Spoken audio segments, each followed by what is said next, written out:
Hi and welcome to Nehemiah week 8.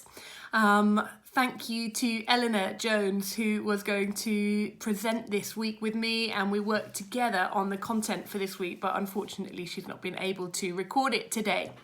So you're stuck with me, but thanks to everyone who's contributed to this series. I think it's been really brilliant, really helpful in thinking through what Nehemiah has got to teach us, and maybe where we are as a church and what we can be thinking about in our personal lives and also in our corporate life as a church as we move forward. So we reach kind of the end of the story of Nehemiah. Chapter 8 and chapter 9 aren't quite the final chapters, and we will come on to the very end of Nehemiah by the time we get to the end of this little video and into the Bible study. But the wall has been rebuilt. Amazing, really good, and it's been such a huge challenge, hasn't it? And the challenge we think about now is whether, when the big focus on the project has gone, can the people of God and can Nehemiah keep their eyes on God? We were thinking when we were preparing about Peter, the disciple, when he's in the boat watching Jesus walking on the water. And then Jesus says, "Come," and Peter steps out of the boat and begins to walk on the water himself. And actually, as you know, it's as Peter then looks around at the wind and the waves and all those challenges around him that so quickly he begins to sink. If Peter had kept his eyes on Jesus, I wonder how long he would have been able to keep going. Imagine, it would have been incredible.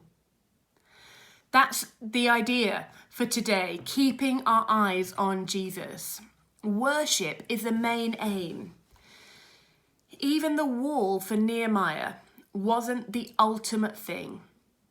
We see here that Ezra finds the book of the law and begins to read it to the people, and they begin to worship God. Worship is the end because they're able now. They've rebuilt the wall and restored worship in Jerusalem. But it's also the beginning. It's the beginning of a new phase. And it's going to be the same for us. You know, I wonder when we get to heaven how we'll look back on this earthly life. And I think it might be, when we look back on it, a bit of a prequel to the real deal. This will be like the backstory, a bit like Nehemiah chapters 1 to 8. This whole life will be preparing us for a lifetime of worship. I wonder how you feel about that. Because of course, worship isn't only singing to God, although actually singing is a gift given by God so that we can worship him and worship him together, worship him with our hearts and with our bodies and with our words. Worship is also about the deeds that we do with our mind on God, keeping our eyes on Jesus and serving the poor, keeping our eyes on Jesus and tithing, keeping our eyes on Jesus and looking to the one in need, honouring our family, thinking about how we spend our time. All of these things are expressions of worship, if we keep our eyes on God as we do them. There is great joy to be found in worship. But a bit like Peter, it's really easy to lose our focus on God. I wonder for you where it's easiest to lose focus on God. I think about my old working life before I began to train for ordination.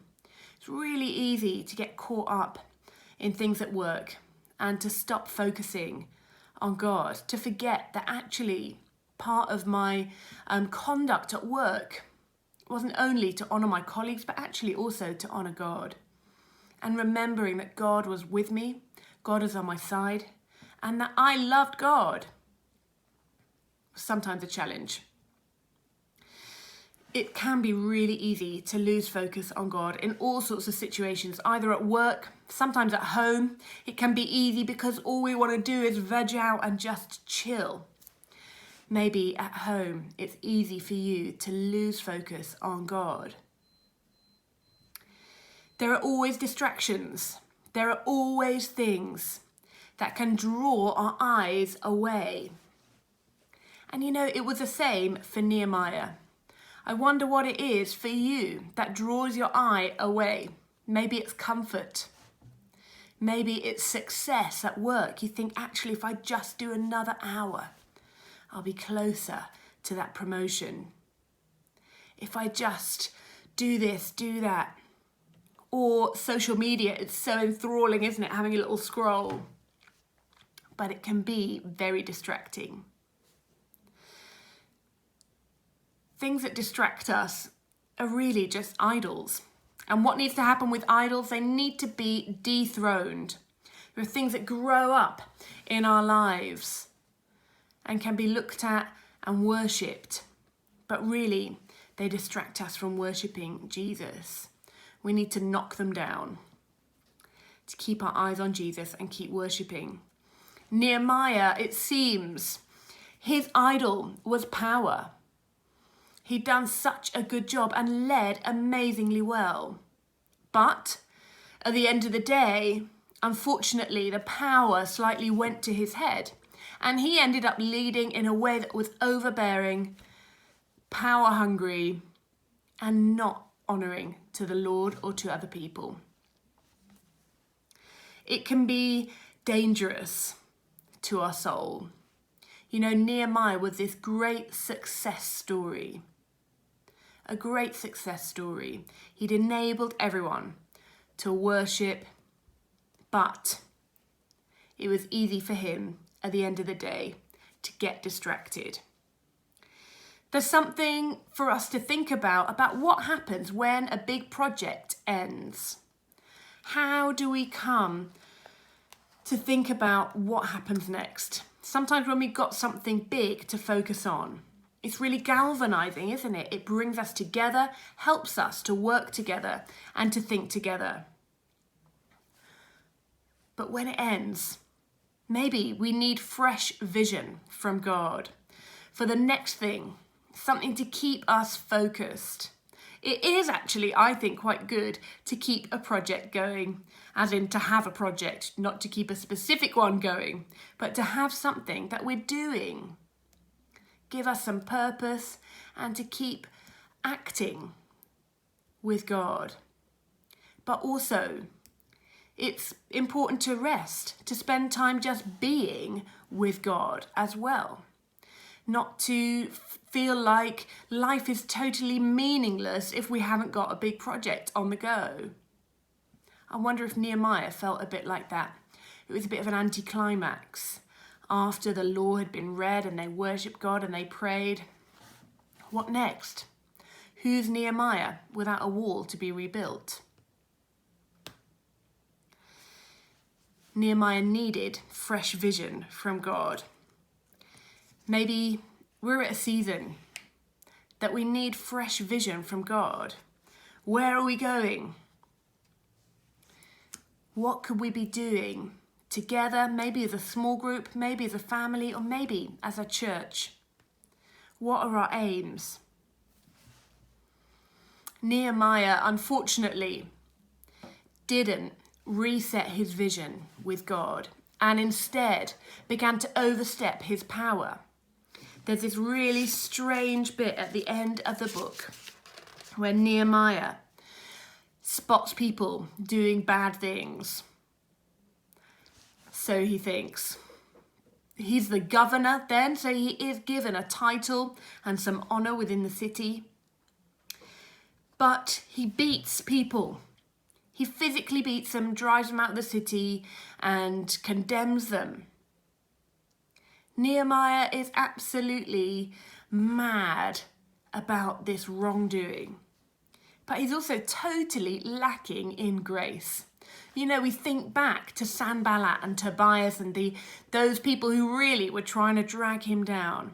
Nehemiah managed to be straight with them, to be firm, but also to have a little bit of grace for them as well. He didn't get drawn in to unnecessary conflict. But here it seems that he does. Nehemiah's also angry about people marrying women from other cultures, And there's this line about foreign women drawing the men away, deceiving and distracting the men of Israel. You know, it's a stark reminder to me that we're all fallen, that we all need the grace of God, and that power is dangerous. Power isn't bad. It's a little bit like money in a sense. Power isn't bad at all, but we need to be wary because power does do something to our soul. And if we can use power well, it's amazing. But it's so easy to be corrupted by power. Now, Nehemiah shows us something of the character of God earlier, but in this situation, I don't think he does show us anything of the character of God. God doesn't punish us as we deserve, but instead he sends his son Jesus to redeem us and to forgive us. And there are a few things that it's worth thinking about how Jesus responds. That is in contrast to Nehemiah at the end of this story in chapter 13. Jesus is the one who is ultimate divine power. He is God. Yet Philippians 2 tells us that he didn't consider equality with God something to be grabbed hold of, but instead let go of it, coming down as a servant, as a baby, and submitting himself even to death on a cross. Jesus knew that his power was to be used for salvation of other people. There's also something quite cool in the story of Jesus, in that in his lineage there were several foreign women. And these foreign women weren't just seductresses who drew away the poor men of Israel. But in fact, these foreign women, if we think of Ruth, of Rahab, of Tamar,